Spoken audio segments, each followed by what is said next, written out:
This is the My Child Will Thrive podcast, and I'm your host, Tara Hunkin, certified functional nutritional therapy practitioner and mother. I'm here to share with you the latest research, expert advice, parent perspectives, resources, and tools to help you on your path to optimizing the health and development for your child with ADHD, autism, sensory processing disorder, learning disabilities, or other neurodevelopmental disorders. My own experiences with my daughter, combined with as much training as I can get my hands on, research I can dig into, and conferences I can attend, have helped me to develop systems and tools for parents like you who feel overwhelmed trying to help their children. So sit back as I share another great topic to help you on your journey. A quick disclaimer. Please keep in mind that the information provided is for information and educational purposes only. It is not intended to diagnose or treat your child and is not a substitute for working with a qualified practitioner. This episode of the My Child Will Thrive podcast is brought to you by the Autism, ADHD, and Sensory Processing Disorder Summit.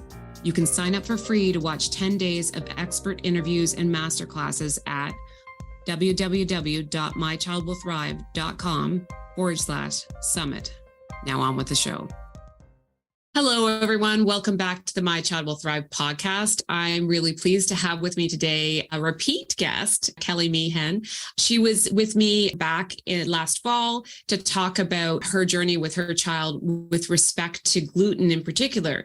But Kelly's background is actually in optometry, and her original background, she is now doing more than that, as we talked about last fall. But I asked her if she would come back and talk to us about a little known type of treatment that a lot of people may not have thought about before, which is vision therapy. So we're going to dive into that in a minute. But just in case you didn't hear her episode back in the fall, Kelly is a wife and a busy mom of 3 children. She has a bachelor's in human nutrition from Arizona State University and a doctorate in optometry from the Illinois College of Optometry. She completed a residency in primary care with an emphasis in pediatrics at Nova Southeastern University. And she most recently became an integrative health practitioner in 2021 and is looking forward to helping transform yours and your family's trajectory towards your best health. So I love that you have this integrative background and a whole different perspective that most optometry focused practitioners wouldn't necessarily have. So it's really a pleasure to have you here again today. And thank you for sharing your time again. Thank you for having me. So glad to be back. Yeah. So we're going to talk, let's talk about, most people when they think about optometry, they think about vision in terms of, can I see that distance over there? Or do I need reading glasses? Or, there can be some other things too, that the basics of what most people know about optometry have to do with being able to see distance or being able to see close up.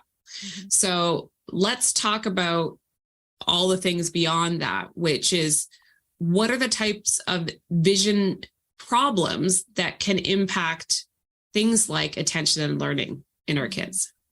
So you're exactly right. So whether you go to the optometrist or even at the pediatrician's office where they're do vision screenings, or maybe your child has a vision screening at school, what they're testing for is, can this child see 20/20? And a lot of times they're actually only checking for distance, not actually, near isn't always tested, particularly in a screening, which is where a lot of things will go missed, as well as, ocular health is the other thing at the optometrist's office that those are the 2 gold standards, those will be covered. And even at the optometrist, this is kind of a bigger question, because depending on what type of optometrist you go to, while those 2 things will be covered, not all of them test beyond that and do what we call a binocular vision exam, which is where a lot of these things might be caught. So when you have a binocular vision exam, some of the things outside of those 2 gold standards that are going to be checked are things like eye tracking, the way that the eyes team or move together. This is particularly with reading. This is looked at. We look at different distances. Our eyes have to move together to coordinate so that we don't see double vision. So that's one of the things that's checked. And then also the ability of the eyes to focus. So depending on what distance you're looking at, whether that's distance or near, your eyes have to either strengthen their focus or relax their focus, or be able to jump focus. So if I'm looking at the chalkboard or well, we don't really use chalkboards anymore, but if you're looking at the board at school and then you're looking back at your paper, your eyes have to be able to focus, back and forth. And some children struggle with the ability to do that. And so things actually will appear blurry when they're going back and forth, actually at the board and on their paper. So those are some of the things that you're going to dive into more. Tracking also, in particular, if you are looking, I always used to say when I'm in the clinical office, if I'm looking at one corner of a room and I look at the other corner of the room, in a perfect world, my eyes would land from one corner to the next corner. But what actually happens is maybe a child will make 10 small movements to get to where they need to be, or the eyes will overshoot altogether and then come back to where they need to be. And imagine if you're reading, if I'm trying to read the word cat and I see the C and I jump all the way past, beyond the T and come back to the A, that's going to be very difficult for me to form that word. So there's some very small technical pieces there. And then visual processing is a whole nother world within vision therapy that really has to do with the connection between the eyes and the brain. So it helps the brain to understand what the eyes are seeing. So sometimes I might have 20/20 vision and I might not actually struggle with any of the things that I mentioned just previously mentioned, but I might struggle with visual processing. And that's really where we start walking a road. If you're not seeing the right person, it's just not going to be assessed and you can be in trouble there. Yeah, it's amazing how many things are. So when you start talking about that, if you have a kid that's coming home and saying, and I'm sure parents have been through this before, where they're trying to look up at the board or whatever it is, and then look down at their paper, especially as they get older and they're progressing through school. And they're like, my vision's blurry. And you're like, but I just took you to have your eyes checked and they said they're fine. Mm-hmm. So it's a very confusing thing for most parents and for the kids to say, but they're like, but it is. So I'm guessing, obviously, this is one of the signs. There's lots of different signs and symptoms, but this would be one of them that you want to be thinking about going to find someone who specializes in vision therapy. So if your child's talking about something like that. Absolutely. So along what you're saying, so even if someone can see 20/20, but a child just says, towards the end of the day, maybe they have an English class or reading or something that's 7th period or later, there is something that happens with visual fatigue. So basically the eyes will tire out and that blurry vision won't actually show up until towards the end of the day, or the headaches won't show up until the end of the day. So if you have them tested at 8 a.m., everything might actually look great. So I usually used to recommend when those symptoms would show up, I want you to schedule an exam for after school, even if we'd done an 8 o'clock exam. And let's see what our numbers look like after a full day of, working the eyes and the brain and see if things look a little bit different. But also kids who are just visually inattentive. So a lot of, ADHD type symptoms, kids who just dislike reading.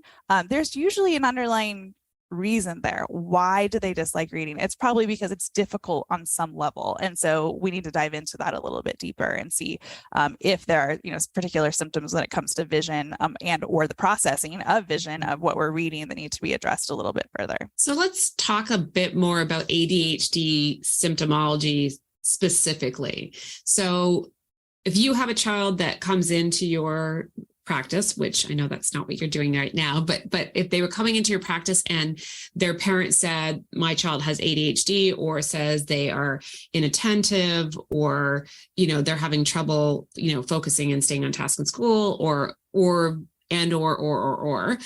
the different things, or they're having some behavioral issues depending on their age and the symptomology.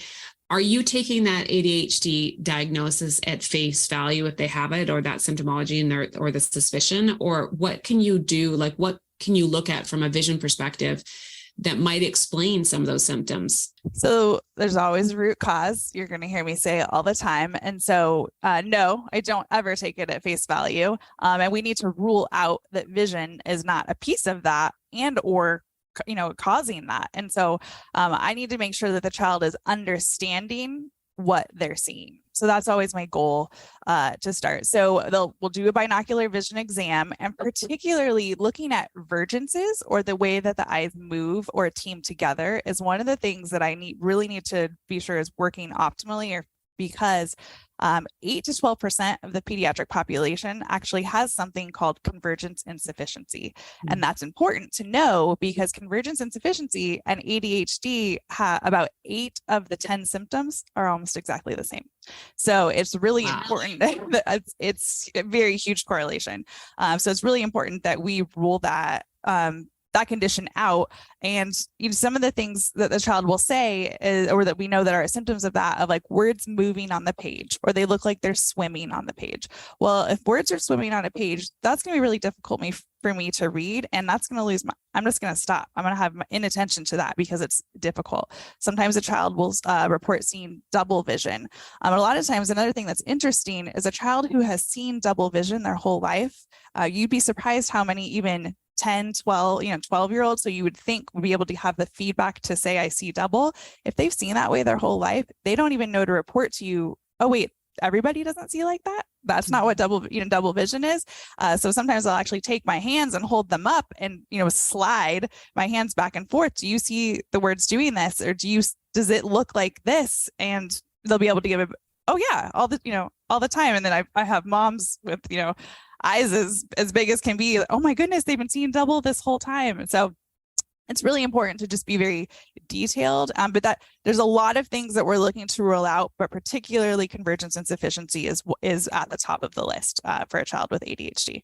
Or with ADHD symptoms, I should say. Yeah, it is amazing that so there's that thing of, like you said, if they've been seeing that way all their life, but also they are the brain sort of changes to accommodate that for them to some degree as well. But it's the same as children that may be having some hearing challenges as well, whether that it's caused by ear infections or not, and they adapt, and the brain adapts to that as well. So it's a really interesting problem that a relatively simple eye exam can identify as possibly the root cause of what's going on.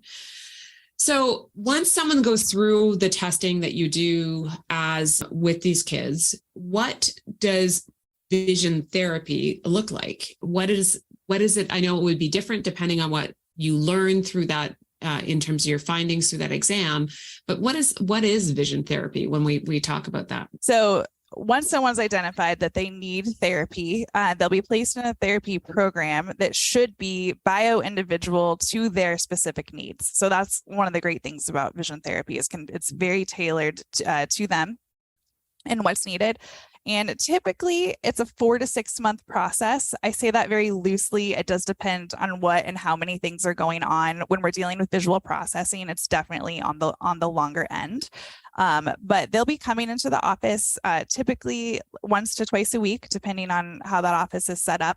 And they're performing activities with the vision therapist, not typically the doctor, but the doctor has programmed whatever that program looks like. And they're going through different exercises and activities to help work on that connection between the eyes and the brain.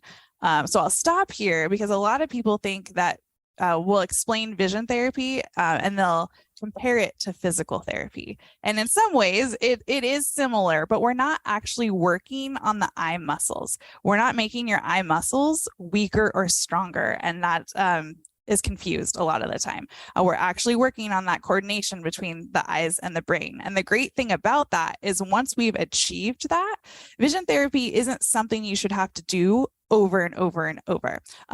You might need a little I always say like touch-ups, here and there a few years down the road, but you shouldn't have to enroll in a therapy program year after year. So it's different than just strengthening a muscle because there's plasticity in the brain.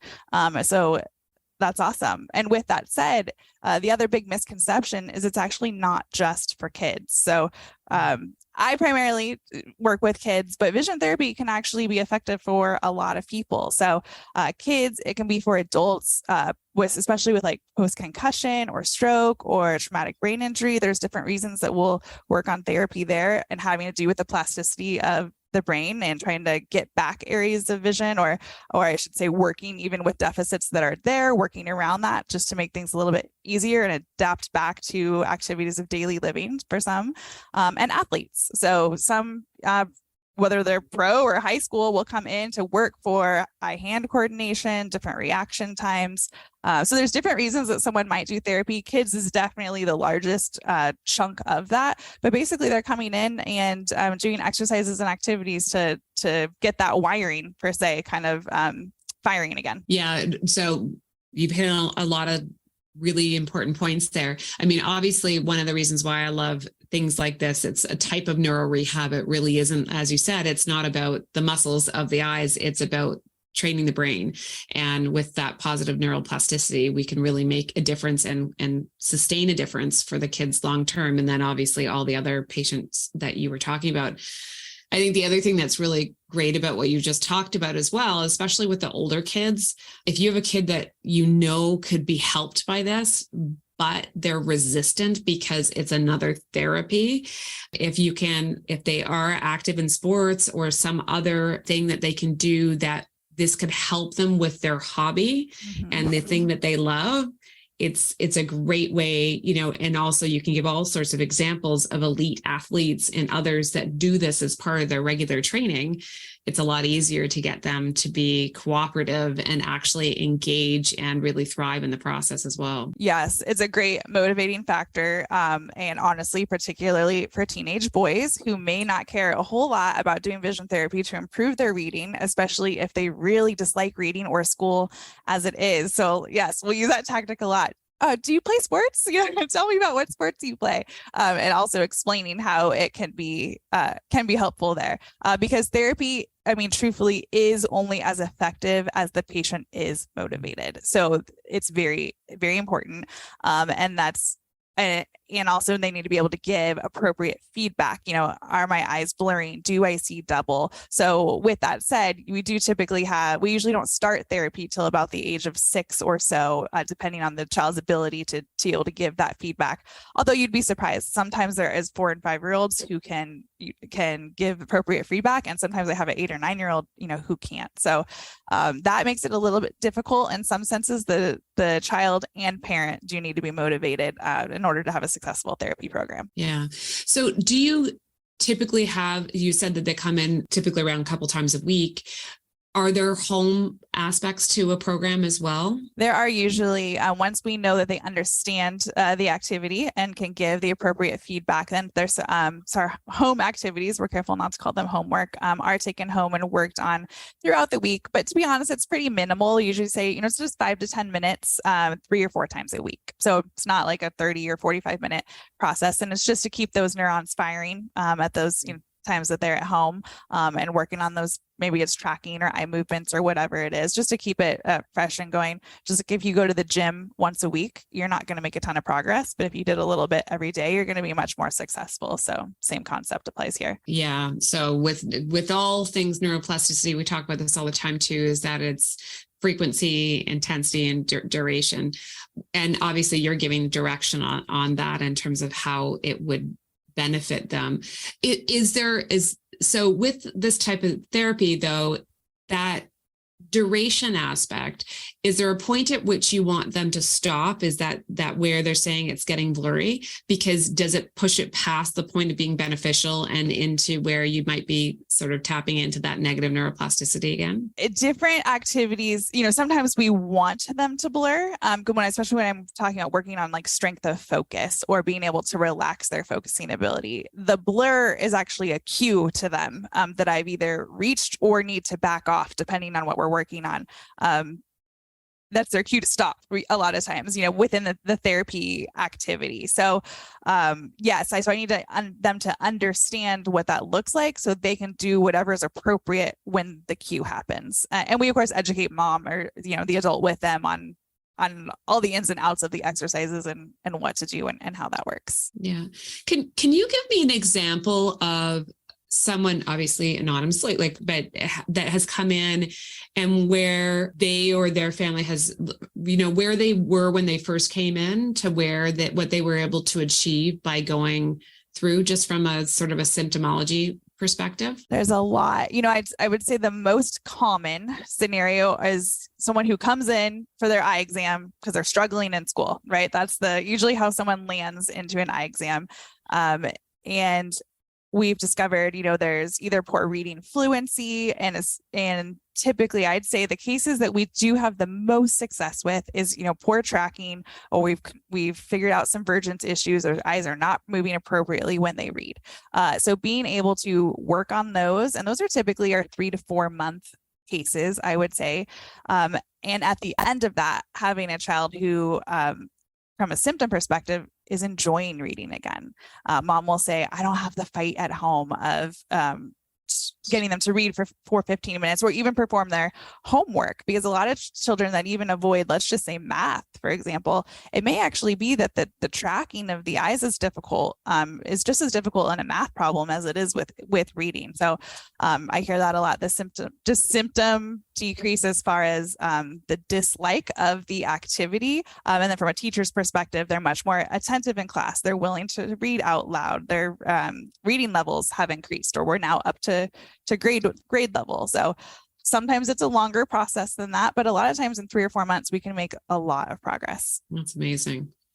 So what would you recommend in terms of, so parents that are looking for this type of practitioner to work with, what's the type of training, background, and focus like that they have to have within their practice in order to do vision therapy effectively? So just asking the question, do you perform vision therapy? Because that will rule out, most. And optometrists it's really funny. A lot of times they either love to see pediatrics, or it's not generally a large part of their practice. And so just asking a few questions, do you see pediatrics? Some will say we don't see kids under 6. And a lot of family practices will see kids, but they don't perform vision therapy.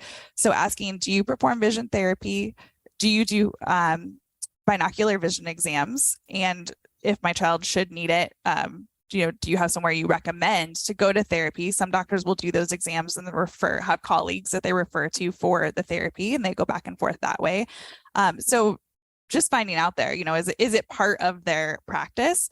Outside of that, looking on the College of Visual Development, we'll have a list of practitioners who do this type of optometry. And how accepted is vision therapy as a whole in the medical community? So do you find that pediatricians or GPs have knowledge of this as an option for children, or is it just something that still hasn't really gained that traction in the traditional medical field? It's hit and miss. It's more and more. As more studies and research are coming out, of course, there's always traction within that.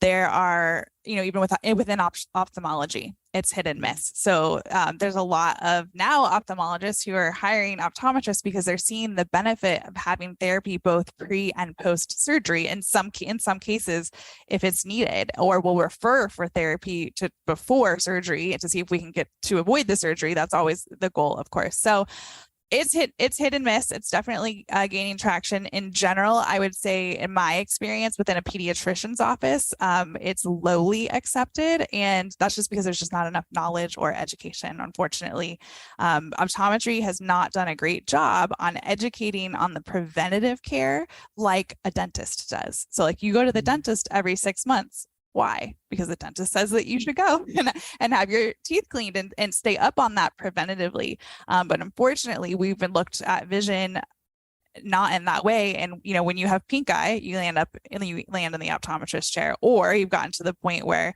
you need the eye doctor because you can't see, or we're struggling in school. So my biggest encouragement is to start those eye exams as early as possible. So you can have an eye exam as early as 6 months. So your child does not need to be able to respond. If your child has special needs, they don't need to be able to respond within an eye exam. Your eye doctor is trained to do an exam without their feedback. So start it early and keep up on them. I will willingly admit my own child, my 5-year-old, during COVID is when I had stopped practicing for a period of time, and I had given him an exam, and so I didn't for about 2 years. And I noticed he was turning his head when he was looking at things now that he's in preschool and pre-K.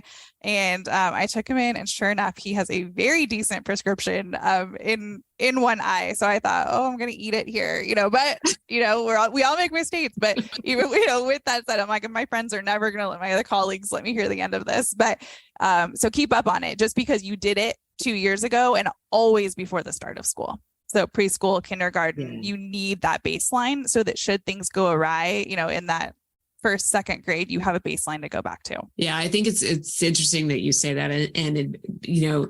Well, first of all, it's like the whole thing about the shoemaker not having shoes. Mm-hmm. we tend to sometimes not look close to home, but at the same time, COVID did do that for everybody, I think, in terms of the regular things that we were doing or we were used to doing.